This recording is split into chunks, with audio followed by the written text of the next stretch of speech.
Hello students, welcome on my YouTube channel. आज हम लोग बात करने जा रहे हैं जनरल के बारे में।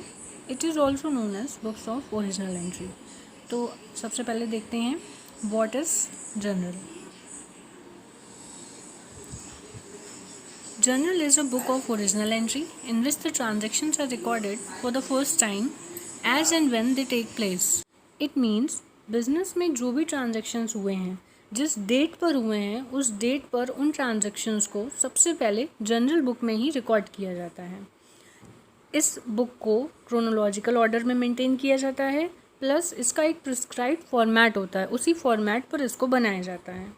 आगे मैं आपको इसका फॉर्मेट बना के दिखाऊंगी, प्लस इसमें किस तरह से जनरल एंट्रीज़ का फॉर्म किया जाता है वो भी मैं आपको सिखा दूंगी। अब हम लोग आगे इसके बारे में पढ़ते हैं कि क्या इसके फीचर्स होते हैं, क्या फंक्शंस होते हैं।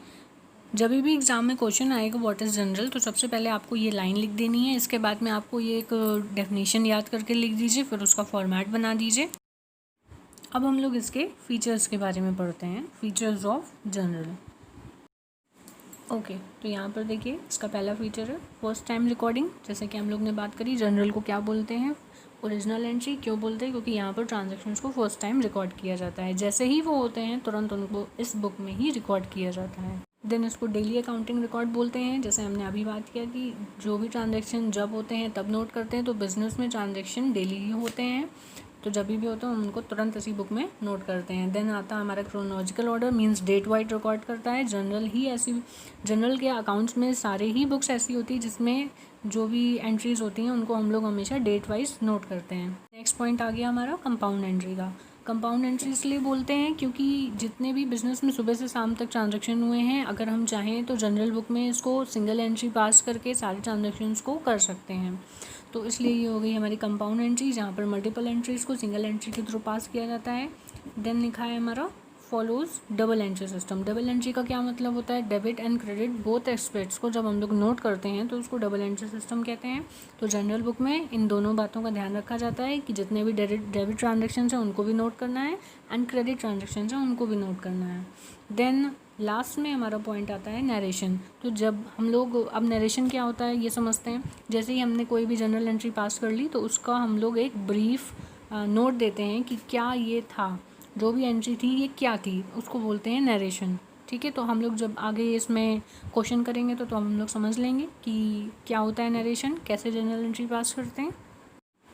ओके, अब बात करते हैं इसके मेजर फंक्शंस के बारे में। मेजर फंक्शंस ऑफ जनरल, पहला है हमारा provide a basis for posting into ledger. Basically जो हमारा फर्स्ट पॉइंट है यही हमारा मेन फंक्शन है। बाकी जो भी इसके फंक्शंस हैं ये सारे सेम हैं, बिल्कुल फीचर्स की तरीके। मतलब जो भी आपने अभी फीचर्स में पढ़ा था वो सारे इसके फंक्शंस भी हैं।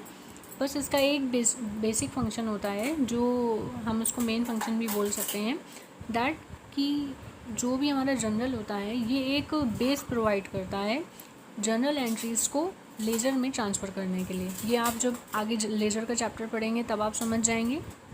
ओके, इन पॉइंट्स को अब आप लोग एक बार अच्छे से पढ़ लीजिए, फिर हम लोग आगे बढ़ते हैं। अब आपको दिखाया जाएगा कि क्या फॉर्मेट होता है जनरल का। Format of general. ओके, तो आई होप आप लोग देख पा रहे होंगे।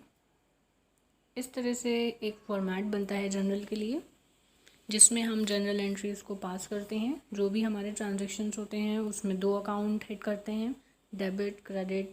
तो डेबिट को डेबिट के साइड पे लिखना है, क्रेडिट को क्रेडिट के साइड पे।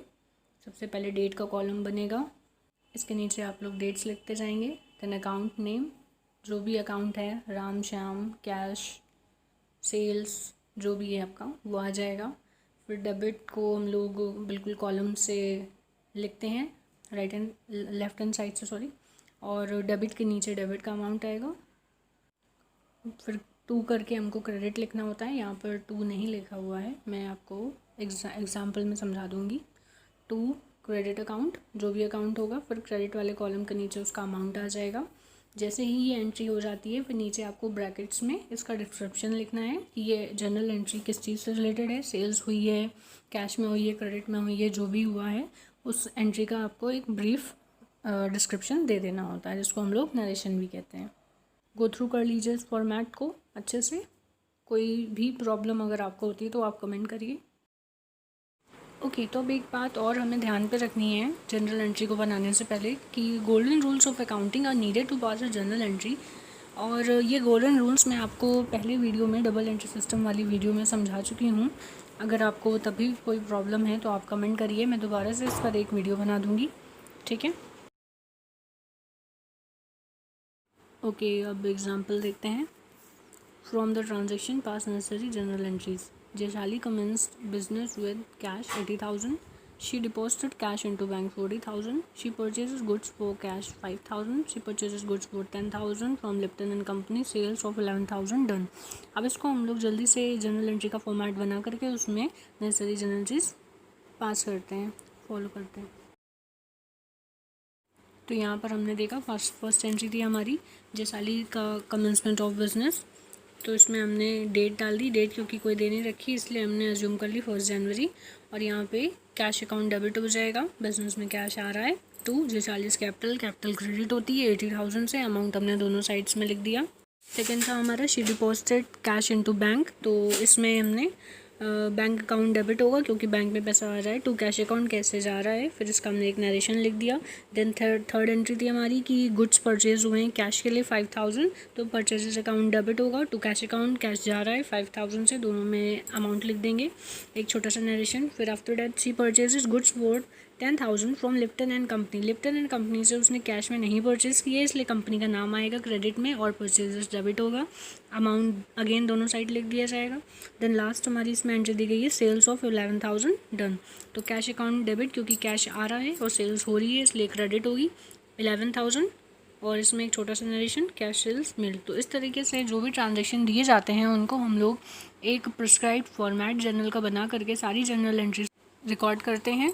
इस तरह से आपको एग्ज़ाम में भी करना है जो भी फॉर्मेट है। इसमें एक कॉलम बीच में आपने ध्यान नहीं दिया, एलएफ का दिया हुआ है। इस कॉलम को क्या कहते हैं, क्या करते हैं, ये बताते हैं। तो एलएफ का जो कॉलम है इसका फुल फॉर्म होता है लेजर फोलियो।